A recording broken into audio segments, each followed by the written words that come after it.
បាទជំរាបសួរអំពូបងទាំងអស់គ្នាជាកសិករចំនួនទាំងអស់គ្នាសូមស្វាគមន៍វីដេអូរបស់ខ្ញុំបាទតាមការសន្យាគឺថ្ងៃនេះខ្ញុំនឹងបង្ហាញអំពីវីដេអូមួយគឺស្ដីអំពីចំណុចសំខាន់របស់ចំណីទៅលើសត្វមាន់ទេអញ្ចឹងចំណីវាមានសារៈសំខាន់ណាស់សម្រាប់ទ្រទ្រង់ជីវិតរបស់សត្វមាន់កូនមាន់ក៏ដោយបើសិនជាយើងជ្រើសរើសចំណីមួយដែលគ្មានគុណភាពគ្មានការលូតលាស់របស់មាន់របស់យើងគឺនឹងមិនល្អប្រសើរទេអញ្ចឹងចាំបាច់ឲ្យបងប្អូនអរគ្នាទៅរើសចំណីមួយដែលមានគុណភាពល្អប្រសើរកន្លងមកយើងតែងតែឲ្យស៊ីតាមចំនួនទៅលើស្រូវអង្គឬក៏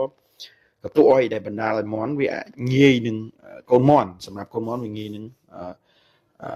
មិនរំលាយអាហារក៏ប៉ុន្តែសម្រាប់មាន់ធំគឺ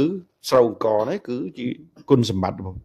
ទៅវិញអញ្ចឹងយើងត្រូវតែដឹងអាយុកម្រិតណាដែលយើងត្រូវឲ្យគឺកូនមាន់យើងឲ្យចំណីទីផ្សារចំណីដែលផ្សំស្រាច់សម្រាប់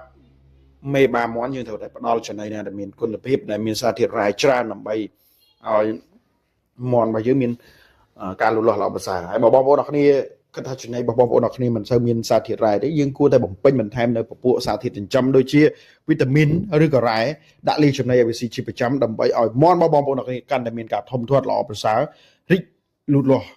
អញ្ចឹងដើម្បីឲ្យ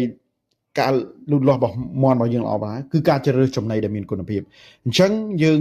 រើសពូជរើសទីតាំងបានល្អបើរើសមាន់ចំណីមិនបានល្អប្រសើរទេ